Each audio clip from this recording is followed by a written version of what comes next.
Então, eu cumprimento mais uma vez os nossos irmãos da Casa Espírita Joana de Ângeles, os simpatizantes da doutrina espírita e todos aqueles que estejam nos assistindo.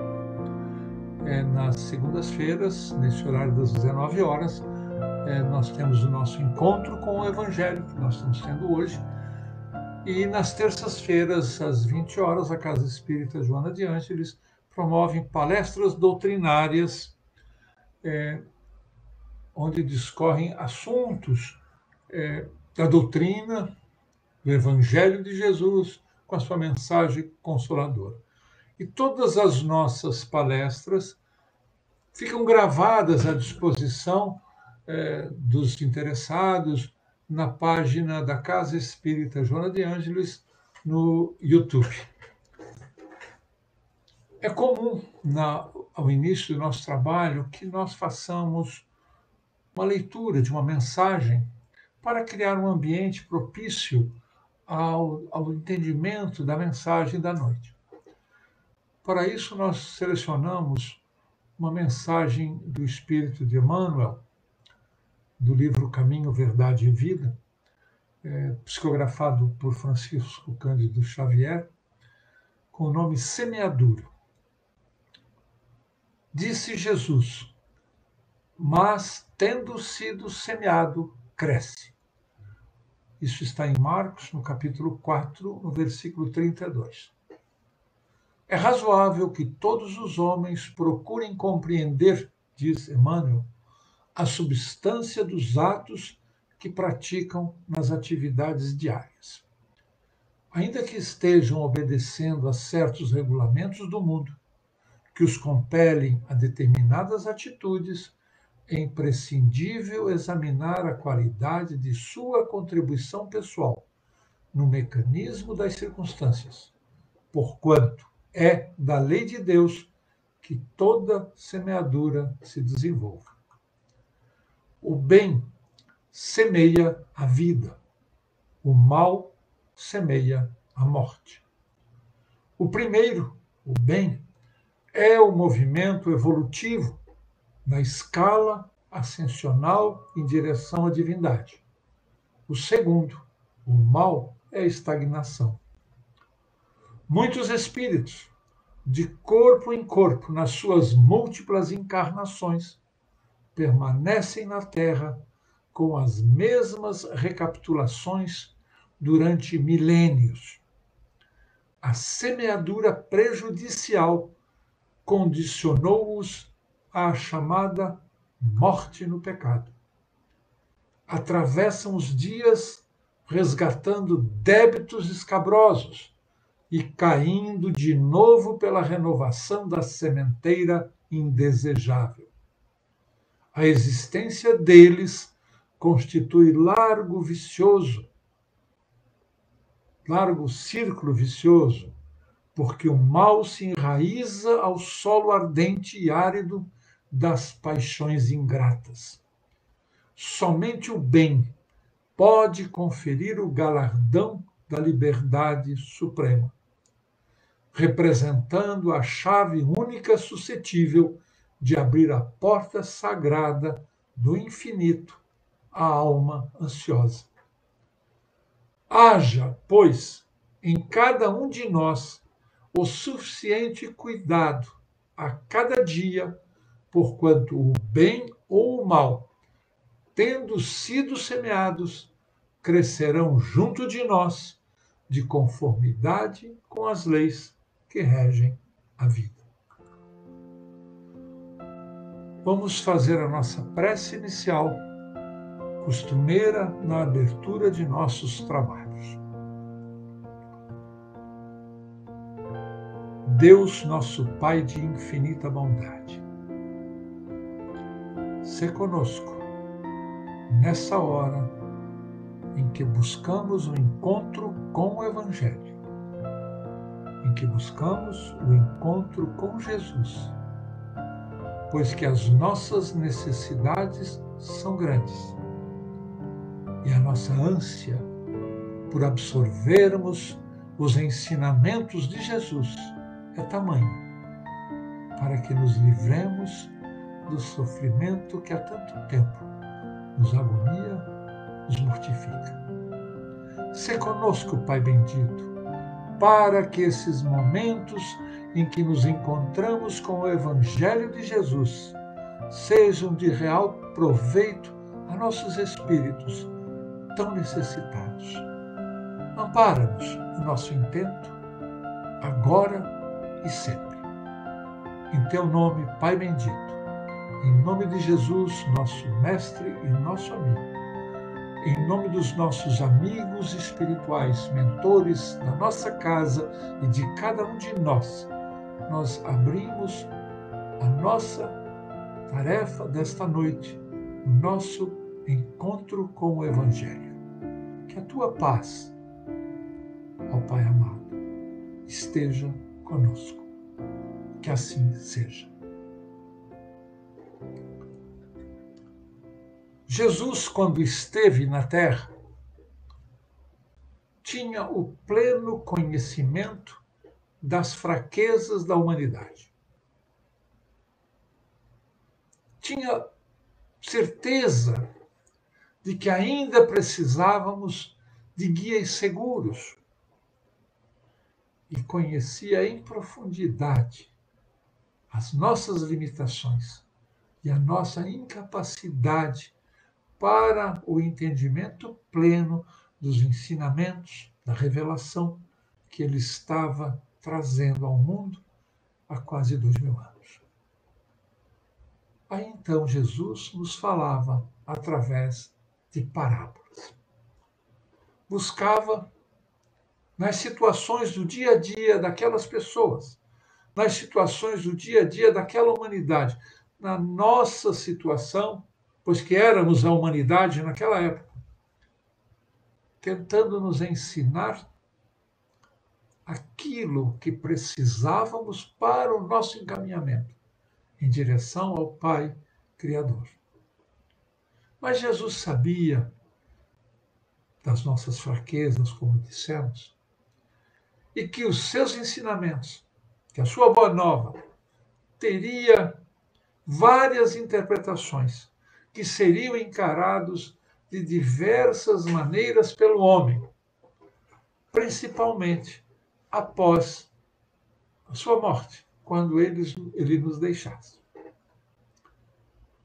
Várias foram as ocasiões em que Jesus nos alertava e que Jesus se expressava com relação a essa nossa incapacidade, a essa nossa pequenez, a esse nosso entendimento tão limitado.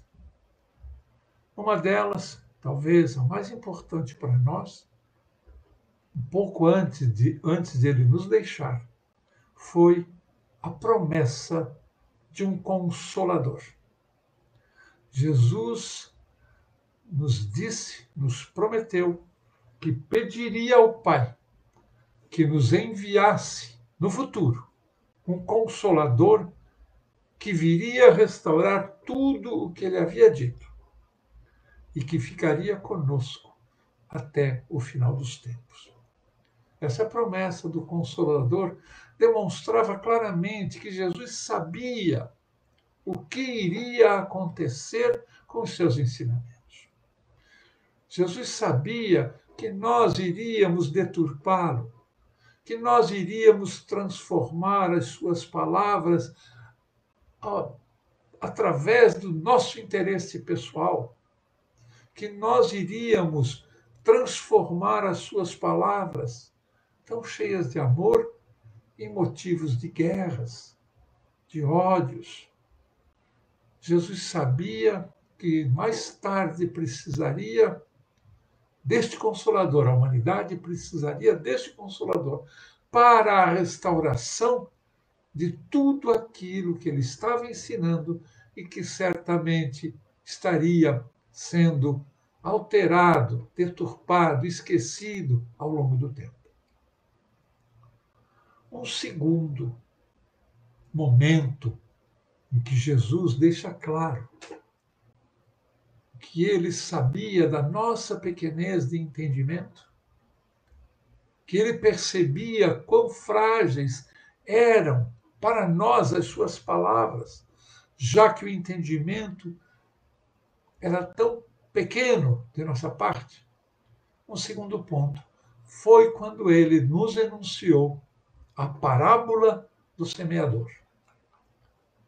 A parábola do semeador está lá no Evangelho de Mateus, e no Evangelho segundo o Espiritismo, de Allan Kardec, ela figura no capítulo 17, no item 5, capítulo 17, sob o título Sede Perfeitos.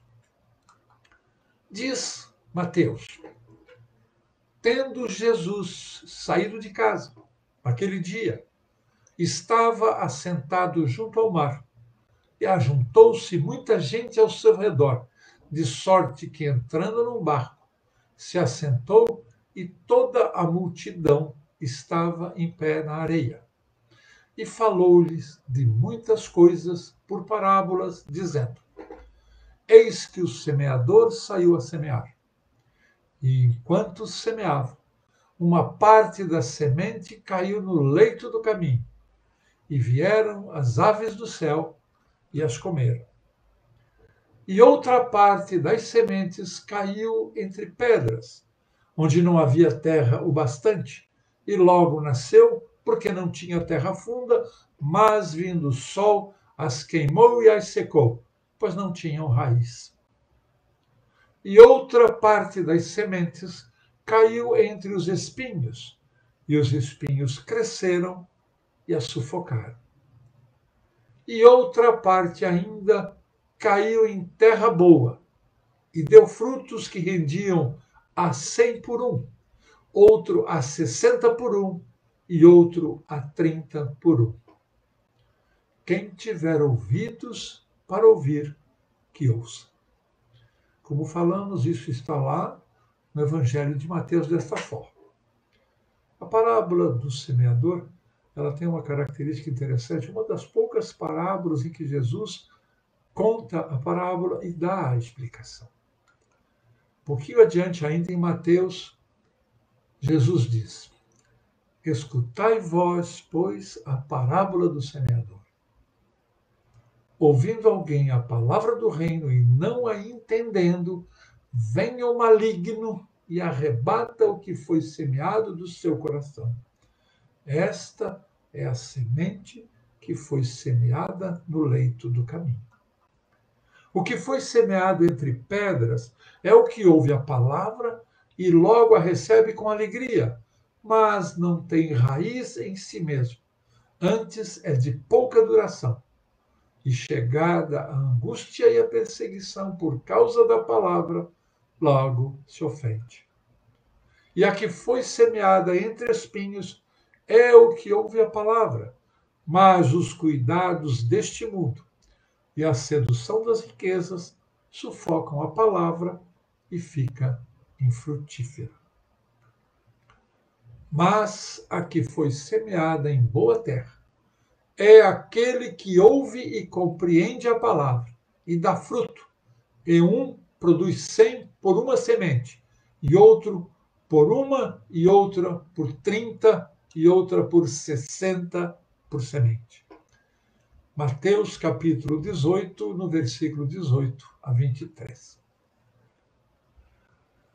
Como falamos, Jesus sabia que haviam essas searas de plantio entre a humanidade. Sabia que a cada palavra dita, a cada ensino seu, haveriam de haver interpretações diferentes. Aquela palavra que caiu à beira do caminho demonstra a falta de entendimento que a maioria de nós ainda tem com relação a seus ensinamentos. Não entendemos a profundidade daquilo que Jesus queria nos dizer. E o mal que existe em nós se assoberba e não conseguimos dominar, perdemos a palavra.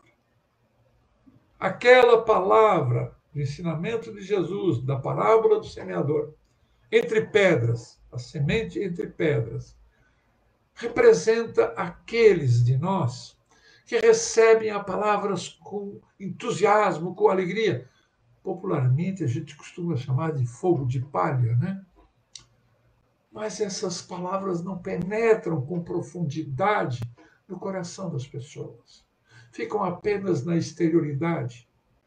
E quando sobrevém a dor, o sofrimento, as angústias, as dificuldades da vida, se esquecem daquelas palavras. Não conseguem dar testemunho de sua fé. E a palavra é abandonada. Aquelas sementes atiradas sobre os espinheiros são aqueles que ouvem a palavra de Jesus, ouvem os ensinamentos, acreditam realmente naqueles ensinamentos, mas se sentem tão atraídos pelas coisas materiais, ainda estão tão apegados às coisas do mundo, aos interesses terra a terra, que acabam abandonando as palavras e se desviam daquele caminho. A terra boa são aqueles que ouvem a palavra de Jesus, a compreendem, a incorporam no seu comportamento diário, assumem a sua condição de verdadeiro cristão. E esta semente, então, dá frutos. Como disse Jesus, 100 por semente, 60 por semente, 30 por semente. É realmente visível na história da humanidade, ao longo de toda a cristandade, como as palavras de Jesus foram distorcidas, como as palavras de Jesus foram mal interpretadas, como as palavras de Jesus foram utilizadas para a satisfação de interesses terra a terra. Ainda nos dias de hoje, isso acontece. 2000 anos se passaram, quase 2000 anos se passaram, desde que a boa nova nos foi dada. E ainda não conseguimos entender em profundidade o ensino de Jesus. O Consolador que Jesus prometeu que viria para restaurar o seu ensino já está aí. Temos hoje a doutrina espírita restaurando todo o ensino de Jesus. Temos aí a doutrina espírita nos dando conta daquilo que nós, ao longo de 2000 anos, não conseguimos entender. Nós, espíritas, somos, por assim dizer, os privilegiados do conhecimento profundo do ensino de Jesus. Mas ainda lá naquele capítulo 17 do Evangelho segundo o Espiritismo, escrito por Kardec, logo após a parábola do bom samaritano, Kardec faz uma análise interessante. Diz Kardec: a parábola do semeador reproduz de um modo perfeito as nuances que existem nas diversas maneiras de utilizar os ensinamentos do Evangelho. Quantas pessoas há, continua Kardec, realmente para as quais os ensinamentos de Jesus são letra morta, semelhantes à semente caída entre as pedras e que não produzem nenhum fruto. E então Kardec faz uma observação de extrema importância para a nossa condição de espíritas. Esta parábola do semeador, diz Kardec, encontra uma outra aplicação não menos justa nas diferentes categorias de espíritas. E pergunta, Kardec, não está aí o retrato daqueles que se apegam apenas aos fenômenos mediúnicos e desses fenômenos não extraem nenhuma consequência moral, porque neles só vêm fatos curiosos? E continua: não está aí o retrato daqueles que só buscam o brilho das mensagens dos Espíritos e que por elas só se interessam enquanto satisfazem a sua imaginação, mas que depois de tê-las ouvido, continuam tão frios e tão indiferentes quanto eram? E continua ainda mais: não está aí o retrato daqueles que acham que as mensagens espirituais trazem muitos conselhos bons e os admiram até, mas para serem aplicados aos outros e não a si mesmos? Não está aí o retrato daqueles, diz Kardec finalmente, para os quais estas mensagens educativas são como a semente que caiu em terreno fértil e que produzirão frutos? Kardec transporta para nós, obreiros da última hora, trabalhadores da seara de Jesus, as características dos campos de plantio da semente da boa nova trazida por Jesus. Certamente que nós espíritas nos enquadramos nas 4 situações apresentadas na parábola do bom samaritano. Temos pouca evolução, somos ainda espíritos com muitas dúvidas e muitas dívidas de nossos erros do passado. Carregamos ainda orgulho, egoísmo. Não entendemos ainda os ensinamentos de Jesus quando nos falava da verdadeira caridade, do amor ao próximo, da prática do perdão, da humildade, quando nos alertava dos perigos do apego às coisas da matéria, caracterizando que nós somos campo de plantio, que nós recebemos a mensagem de Jesus e que precisamos cultivá-la adequadamente como boa terra. Certamente que os espíritas são, como todos na humanidade, campo de plantio da semente do Evangelho de Jesus, da mensagem sublime do meio amigo. Mas nós espíritas precisamos entender além. Não somos somente campo de plantio da mensagem de Jesus. É nosso dever levar a palavra de Jesus a todas as gentes. Somos semeadores, daqueles que têm que sair para semear. E como na parábola, sem escolher o campo, Jesus não disse que o semeador escolheu o campo, buscou as melhores searas, as melhores culturas, os melhores campos de plantio. Simplesmente colocou o semeador, saiu a semear. Este é o nosso dever na condição de espíritas, na condição de cristãos, na condição de obreiros da última hora da seara de Jesus. É nossa função, como nos ensina Kardec, contribuir com a construção, com a instalação, com a implantação do reino dos céus aqui na Terra.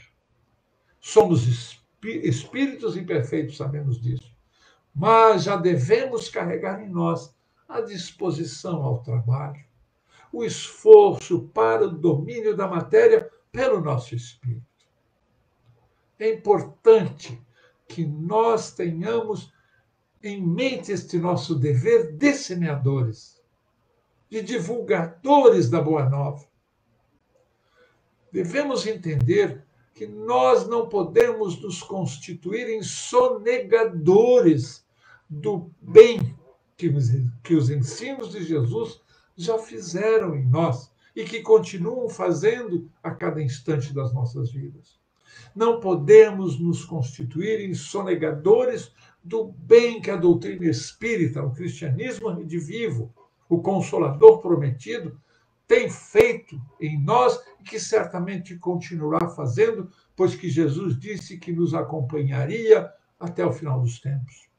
Jesus nos pediu um dia: ide e pregai. E nós precisamos levar a boa nova de Jesus a todos que nos cercam, no lar, na família, no nosso ambiente de trabalho, no contexto social das nossas vidas. Nos caracterizarmos como verdadeiros semeadores que vão fazer com que uma semente renda 100 sementes.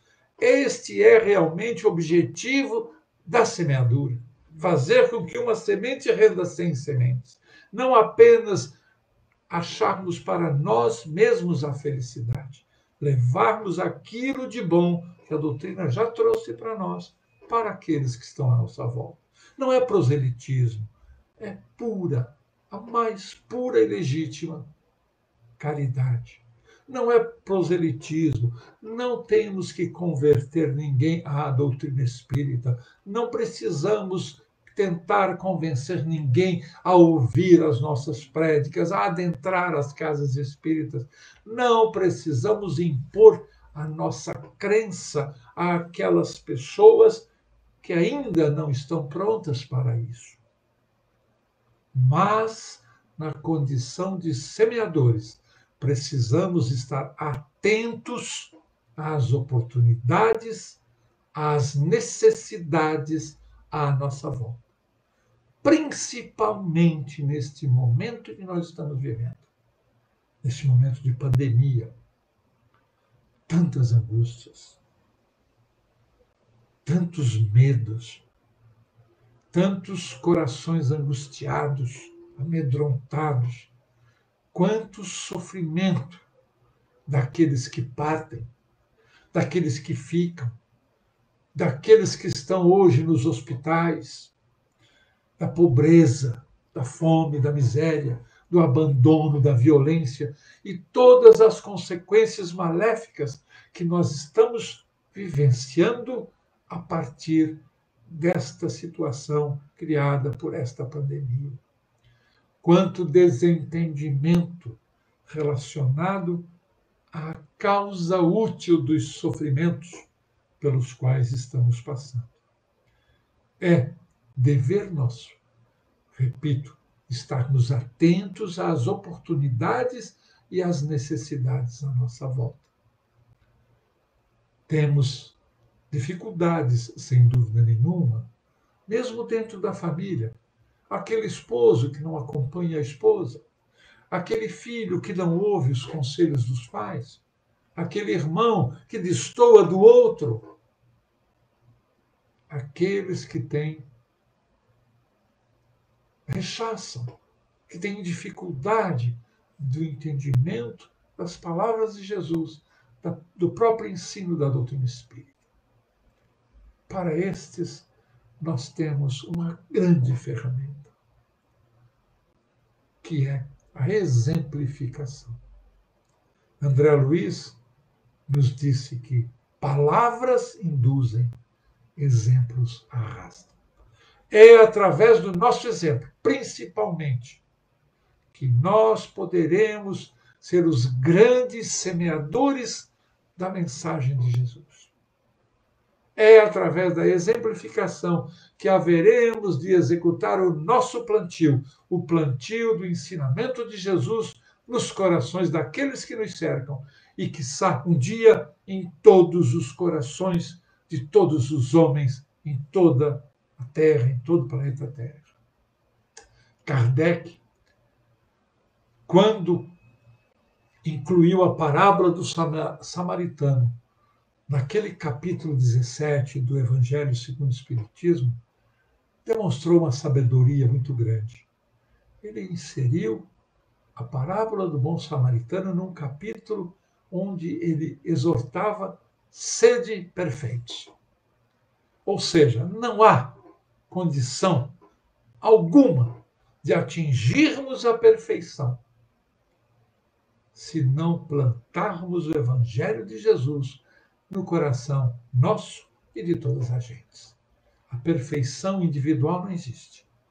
O reino de Deus implantado na terra representará o caminho aberto para que todos nós caminhemos em direção à perfeição, em direção à felicidade proposta por Jesus no reino dos céus. Joana de Ângeles nos traz, com relação à divulgação doutrinária, uma página do livro Messe de Amor, psicografado por Divaldo Pereira Franco. Diz Joana de Ângeles: não te desalentes na difusão dos nobres princípios cristãos, porque os ouvidos que te recolhem as palavras continuam desatentos. Se o companheiro que parecia seguro caiu, levanta-o, distendendo as mãos afeiçoadas, e reconforta-o outra vez. Se o ouvinte partiu, ansioso, para se entregar inerme ao erro, considera-lhe a imprevidência e volta a encorajá-lo na luta contra o mal. Se o doente, quando recuperou a saúde, retornou à posição anterior, distante dos companheiros e dos compromissos morais, esclarece-o ainda mais quanto à necessidade, à responsabilidade e ao dever. Se o acompanhante se apresenta entediado, com evidentes sinais de cansaço e enfado, renova-lhe as forças na fé pura e demora-te ajudando-o. Se a injúria chega ao teu coração, desculpa o golpe partido do beneficiado das tuas mãos e persevera socorrendo.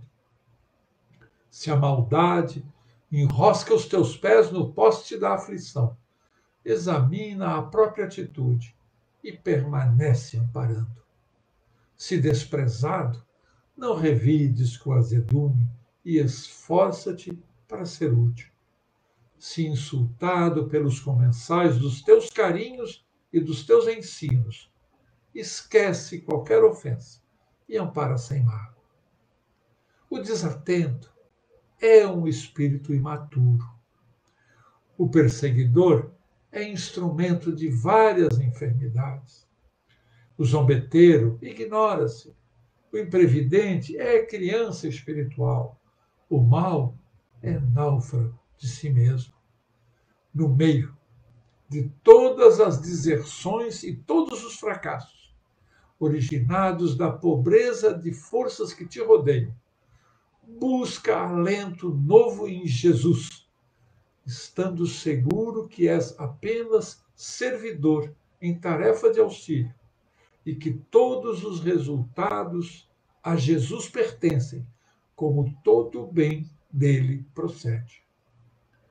E após as fadigas, continuando feliz, descobrirás nos recessos da alma a virtude e o amor como a luz de Deus a clarear-te por dentro.